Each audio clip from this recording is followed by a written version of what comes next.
This is no longer just a conflict, it's a chain of escalations. In the last few hours, drones have struck oil tankers in the Gulf, sending smoke billowing and global energy disruptions. Meanwhile, the airstrikes continue. Target after target has been destroyed. More than 11,000 strikes in about a month. And the world is beginning to ask, is this a military operation or unrestrained pressure? In recent days, the pattern of the conflict has become clearer. It's not abating but widening. The attacks are no longer focused on one country but are affecting Israel, Iran, the Gulf states, global energy routes, one drone, one tanker on fire. The impact is not local but global. Energy prices are rising, economic stability is shaken. This is no longer just another regional war. It's starting to feel like a global systemic pressure. This is the point that has made this conflict explode into global attention. Not just because of the missiles, not just because of the rhetoric, not just because of the political threats, but because the energy infrastructure is starting to burn. On March 30th, journalists reported that a missile hit a gasoline storage tank and an industrial building at Israel's oil refineries, or Bazon complex, in Haifa, northern Israel. Thick black smoke billowed into the air, and such images always have a profound effect because when the target is not a military post but an energy facility, the market immediately reads a message of the risk of supply disruption. According to the report, the attack occurred in a wave of attacks likely originating from Iran or Hezbollah in Lebanon.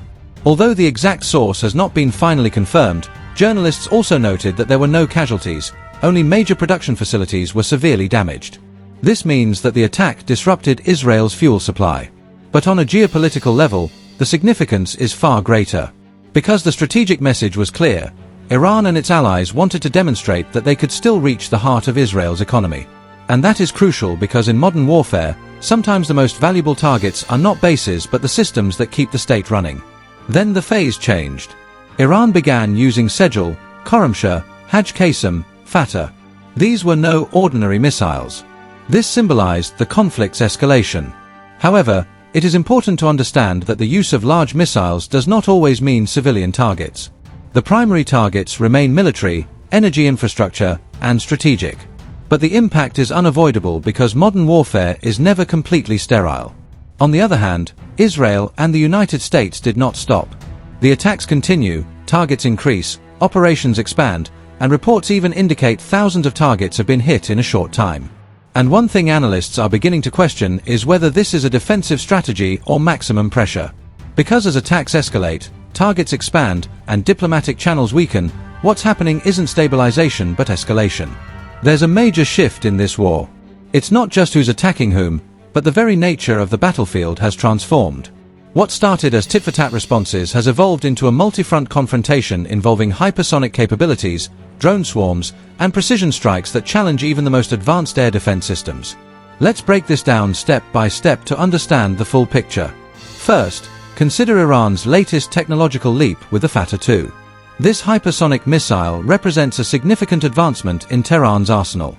Designed for speeds exceeding Mach 5, it maneuvers in ways that make traditional interceptors struggle. Reports indicate it was launched in response to escalating tensions, targeting key sites that symbolize Israel's economic and military backbone. Haifa, with its port and refinery complexes, and Tel Aviv, the bustling heart of Israeli commerce and innovation, have become focal points in global headlines. The world watches not just because of the immediate damage but because these strikes signal a new era where no target feels truly safe. The Fattah 2 isn't alone. Iran has integrated it with a suite of heavier ballistic systems like the Sejal, a solid-fueled missile known for its rapid launch capability and resistance to preemptive strikes. Then there's the Khorramshahr, often called a game-changer due to its range and payload capacity, capable of delivering warheads over vast distances with accuracy that previous generations lacked.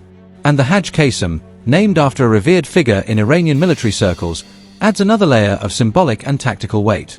These missiles aren't just hardware, they carry political messages, demonstrating that Iran possesses the means to project power far beyond its borders despite international sanctions and isolation efforts. Now, let's examine Israel's defensive posture. The Iron Dome, Arrow, and David Sling systems have long been hailed as some of the most sophisticated multi-layered defenses in the world. They have successfully intercepted thousands of rockets and drones in past conflicts. But the current wave introduces new challenges. Hypersonic missiles travel at speeds that compress reaction times to mere seconds. Drone swarms overwhelm sensors by sheer numbers, forcing systems to prioritize threats while low-cost, expendable units slipped through gaps. Analysts point out that while Israel claims high interception rates, the sheer volume, over 11,000 strikes in a month, strains resources, munitions stockpiles, and operational readiness. Reports from the ground describe scenes of chaos in Haifa, firefighters battling blazes at the Bazon complex, where storage tanks erupted in flames, releasing plumes of toxic smoke visible for miles. Production lines halted, supply chains disrupted, and the psychological impact on civilians cannot be understated. Tel Aviv, though not directly hit in the same wave, remains under constant alert, with sirens echoing through the night and residents rushing to shelters.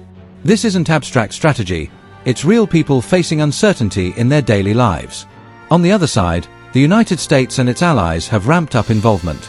Claims circulate about destroyed American aircraft and drones, but facts remain murky amid the fog of war. Some reports suggest US bases in the region faced drone attacks, leading to retaliatory strikes that targeted Iranian proxies or supply lines. Washington has positioned naval assets in the Gulf, including carrier strike groups, to deter further escalation while simultaneously supporting Israel's right to self-defense. Yet questions linger. Is this coordinated maximum pressure campaign aimed at regime change, or a calculated effort to contain the conflict? Diplomatic backchannels appear strained, with the United Nations Security Council convening emergency sessions that yield little more than condemnations and calls for restraint. The global ripple effects are already manifesting. Oil prices have spiked, with Brent crude climbing amid fears of disrupted shipments through the Strait of Hormuz, a choke point handling nearly a fifth of the world's oil supply. Tanker attacks in the Gulf send insurance premiums soaring, rerouting vessels and inflating shipping costs. Stock markets in Asia and Europe wobble as investors flee to safe haven assets like gold. In developing economies reliant on energy imports, the pain is acute. Higher fuel costs translate to inflated food prices and slowed growth. This conflict, though rooted in the Middle East, is testing the resilience of the interconnected global economy in ways not seen since the oil crises of the 20th century. Who benefits from this escalation? That's the uncomfortable question many analysts are posing. Arms manufacturers see surging demand for missiles, drones, and defensive systems. Energy giants with diversified portfolios might capitalize on price volatility. Geopolitically, some powers outside the region could exploit divisions to advance their own agendas, whether through proxy influence or resource grabs. But for the ordinary citizens of Iran, Israel, and neighboring states, the costs are human: lives lost, families displaced, futures uncertain. The chain reaction risks drawing in more actors, from Hezbollah in Lebanon to militias in Iraq and Yemen, turning a bilateral dispute into a regional inferno with worldwide consequences. As we delve deeper, it's essential to contextualize the timeline. Tensions didn't erupt overnight. Decades of proxy wars, nuclear negotiations gone awry, and mutual accusations of aggression have built this powder keg. Iran's support for groups like Hamas and Hezbollah provides deniability while extending its reach. Israel's strikes on Iranian assets in Syria and beyond aim to disrupt that network.